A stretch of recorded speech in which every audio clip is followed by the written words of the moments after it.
Hello there. If you like truth, you'll like it here. Welcome. The power of authenticity. Full disclosure, authenticity is defined as, quote, being true to your own personality, values, thoughts, beliefs, attitude, and spirit, regardless of the pressure or reward to act otherwise. The opposite of being authentic is telling people what they want to hear and going against your true nature. Being authentic requires living your life according to your own values and goals, rather than those of other people. When you're authentic, your values, ideals, and actions align. As a result, you come across as genuine. When you're inauthentic, you come across as shifty, conflicted, or vacillating. Going from one position to the next, from one stance to the other. In other words, inauthentic. Let me share a story with you that highlights authenticity and its opposite. There were once two men working the same job. Ken had been on the job for almost 2 years before John started at the company. Since Ken had been there longer and had more seniority, he also had higher pay. Ken had his own way of doing things, and many around him appreciated his unique way of getting the job done. He was loved by many. John started at the company much later. He and John were different and did things differently. Ken was louder and a bit more rough around the edges, but people at the company enjoyed Ken's loose tongue. On the other hand, John was a bit more reserved and astute, and although John was relatively new, people liked his calm nature and wise counsel. Ken began noticing that despite his popularity, John had a very distinctive way of approaching his tasks that people at the company seemed to take to. Ken himself also liked what he saw of John.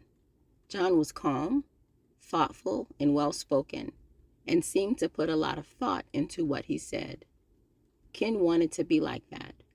So, in meetings with clients, he began to speak like he'd seen John speak, and carry himself like he'd seen John carry himself.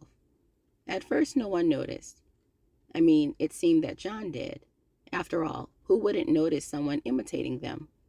And maybe a few others did as well. But for the most part, no one paid attention. John spoke softly, so Ken began to speak softly too. John didn't gossip around the office water cooler, so Ken stopped gossiping also. John began noticing what was happening. He had not known Ken well, but he had seen that others at the company seemed to like Ken. So he couldn't figure out why Ken was now doing a 180 and beginning to act like him. John had seen that Ken had a very colorful tongue, and although it wasn't the way John communicated, it seemed to work well for Ken. And the company and its clients loved him for it. He'd even gotten a raise the last time John had heard. So John couldn't figure out why Ken was changing up his own personal style so much. At first, John hadn't minded. He had seen that it was helping Ken. In meetings, Ken was no longer rambling and was easier to understand. His reports were easier to read because he had begun proofreading them and taking his time to make them better quality. John had noticed that before that, Ken had been sending out multiple reports a day that were rushed and appeared to be more focused on quantity than quality. In other words, it had seemed like Ken was just trying to get as many reports out as he could. But now he had seemed to slow down and seemed to be trying to focus a bit more on producing a quality product. That had made John happy for Ken. Ultimately, John would have preferred Ken just do Ken, but John was at least happy that he was positively influencing Ken. But then Ken had taken it further. John noticed that, in meetings, Ken had begun trying to talk like him, and even say specific things he said, sometimes word for word. Ken had begun curtailing his loose tongue, and had begun to speak in a more measured way, like John did. At the last meeting, John had told the company that he was going to begin discussing financial reports at the meetings. So Ken had sent out an email letting clients know that he was now going to begin discussing financial reports also. The clients had already begun noticing Ken's abrupt change, and some didn't like it. Some of the clients that used to request Ken had stopped doing so and had stopped coming around altogether. They no longer knew what to make of him and were uncertain what they were going to get from him. Whereas before, many had looked forward to Ken's company reports with their colorful language that were what they'd come to know and love Ken for. Because Ken had stopped doing his reports that way, they had stopped reading his reports. Some still read them, but not nearly as many as used to read them. They couldn't understand why Ken was changing from the person he had always been, the person they had come to know and love, and was turning into someone else, someone they had not signed up for. Pretty soon, Ken's promotion was at stake because he wasn't pulling in the same numbers as he used to. Before, he had started trying to be like John, instead of like himself. When Ken saw that his money was being affected, for example, his bonuses were coming in lower than they had in the past, Ken decided to get back to basics. Prior to John starting at the company, Ken had had a bunch of reports on his wall so that others could stop by and read them and enjoy them. But when Ken had decided to step away from his own persona and embody John's persona, he had decided to remove those reports from his wall. He didn't want others to see how he used to do things, so he'd gotten rid of them. Now, he only wanted the new reports up, the reports that looked the way John's reports did, or as close as Ken's own skill set would allow. He didn't want the old reports to show how he used to operate. Ken's goal was to get rid of evidence of his old self and only show his new self, the self that was trying to be like John, because he liked the way John did things. But when Ken took down those reports, the clients became upset. They had relied on those reports for their information. They had loved those reports and had felt that they were what made Ken so unique. When he took them down, the clients stopped showing up and Ken's bonus amount plummeted. John watched all this from afar, half amused and half concerned. Sure, he found Ken annoying, but more than anything, he felt sorry for Ken. When John had first started at the company, Ken had appeared to have a unique identity that the clients loved and rewarded him for. But when John had joined the company, Ken had decided to give up his own uniqueness in favor of being like John. John couldn't understand why. What John had liked about this company, and why he had begun working there in the first place, was that it was full of unique people, with their own unique voices, and their own individual ways of doing things. He had seen that some people did reports quickly. Some people took their time with reports. Reports were on any number of topics, and some people's reports were comical, some people's reports were serious. Some people's reports were brief, and other people's reports were a bit more drawn out. But all in all of the various reports, in all of their different styles, from all of the different employees, is what made the company as diverse and eclectic as it was. So Ken's behavior was confusing to John. What was also confusing to John was why Ken was looking to imitate him when he had just gotten there. John had thought that if there was anyone Ken was going to emulate, it would have been someone who had been at the company longer, someone who had higher bonuses than Ken. Surely he would not be trying to emulate someone who just got in there, who hadn't yet even pulled in the same numbers that he had.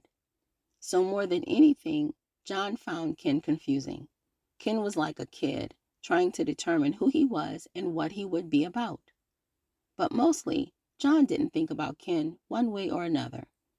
John was too busy being himself and having fun bringing his own individuality to the company. He didn't pay Ken much mind, even as he saw Ken try to line himself up like him. He just wished Ken had enough of a sense of self to value what he brought to the table, instead of trying to bring the same things John did. John reluctantly watched all this from a distance. John saw Ken lose the company money and ultimately himself money as he fluctuated between trying to keep his old clients happy and trying to be like John.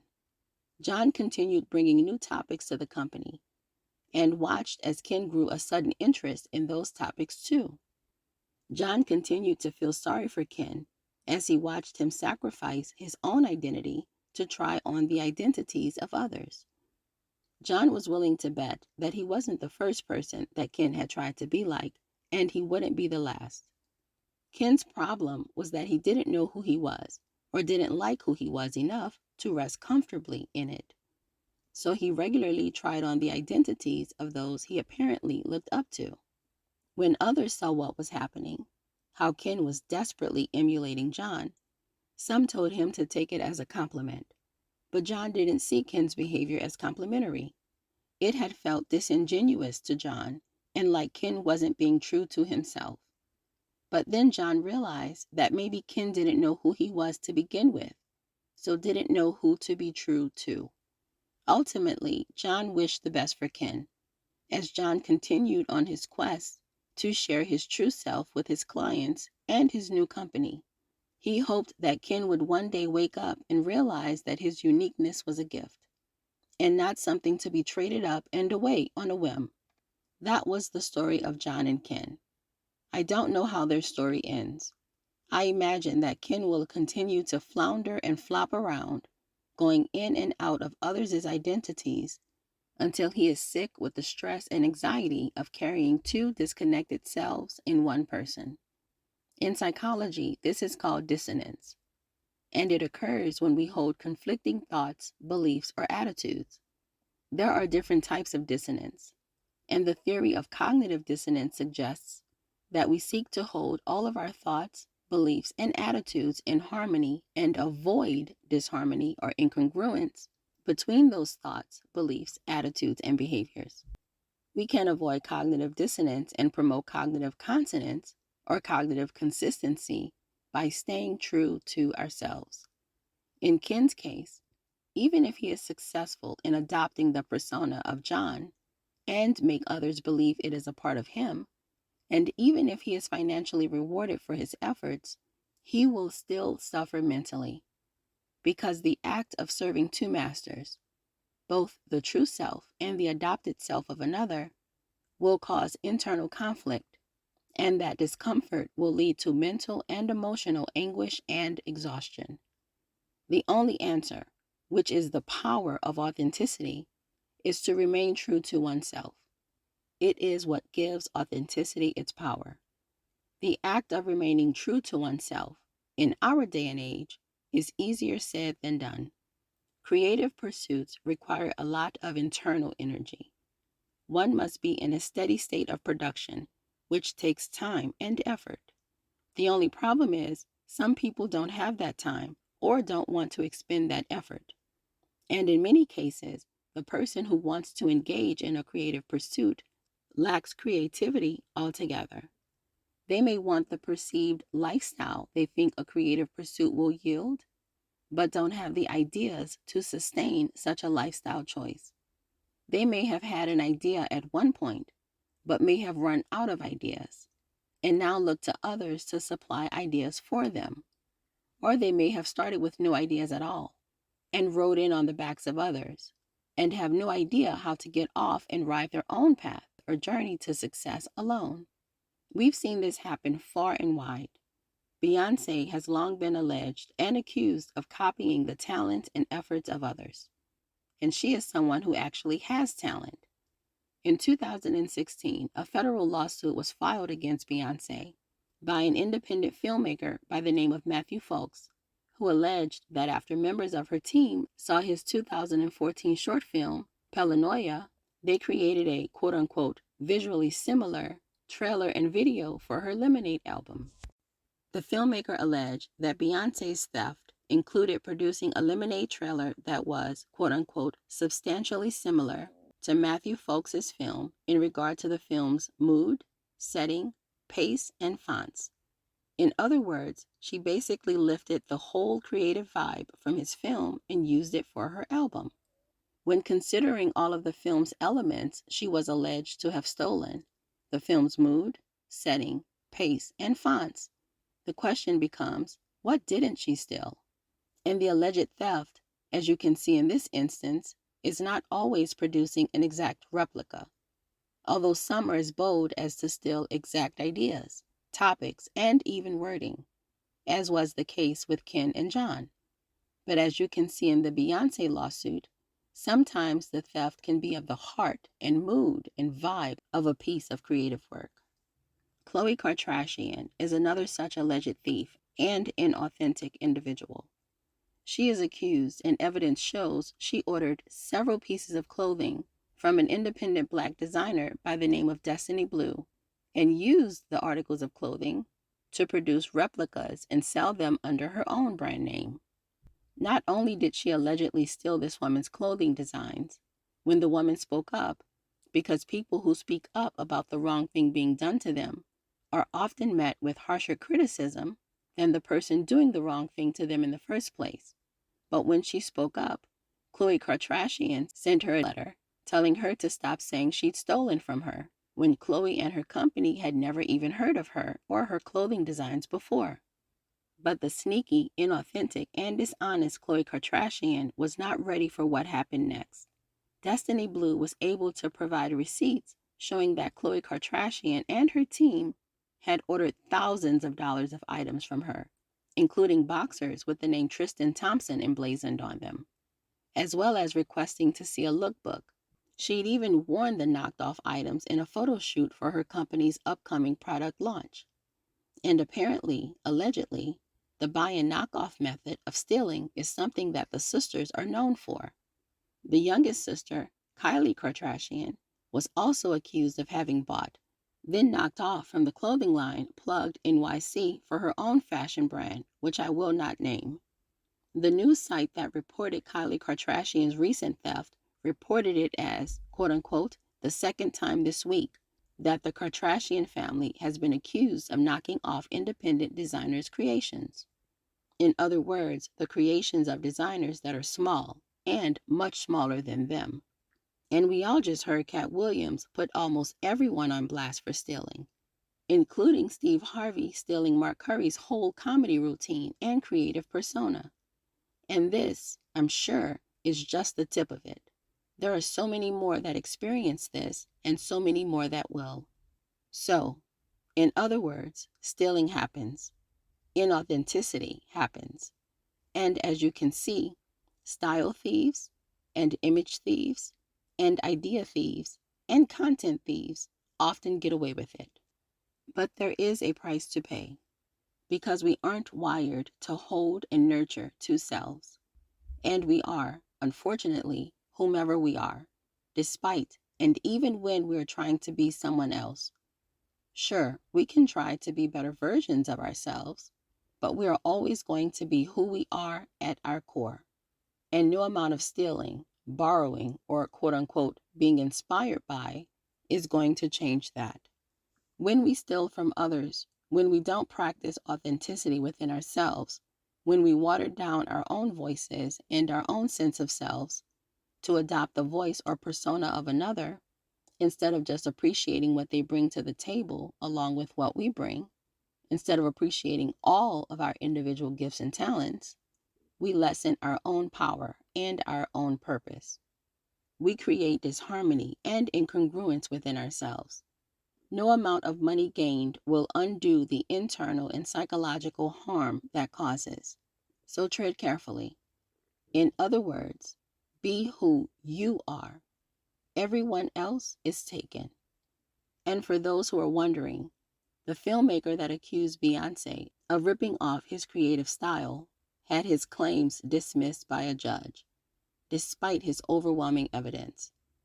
At the end of the day, he couldn't claim copyright infringement on the elements Beyonce stole from his creative work, such as, quote-unquote, graffiti and persons with head down, or parking garage, or side-lit ominous figures.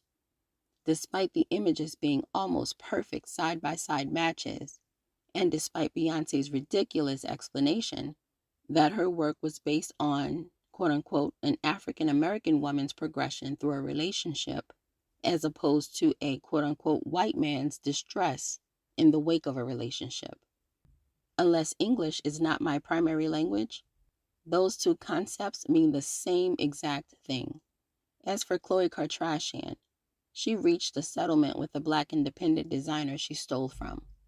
The original lawsuit asked for $10 million in damages, but the amount they settled on was undisclosed.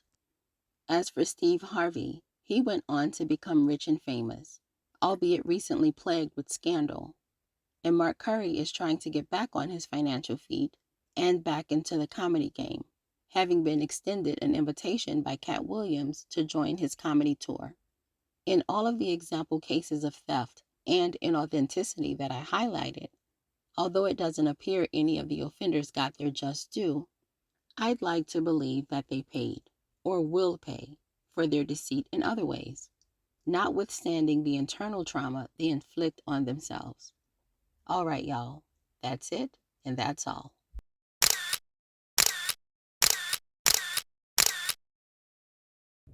Hello there. If you like truth, you'll like it here. Welcome. If you don't, or if you believe in groupthink, or bullying others into believing the popular opinion, then this isn't the place for you. So go ahead and just cancel me now. On this channel, we don't discuss my truth or your truth. We discuss the truth, and no topic is off limits. So, log in, like, subscribe, get comfy, and comment. It's nice to have you here. So let's talk.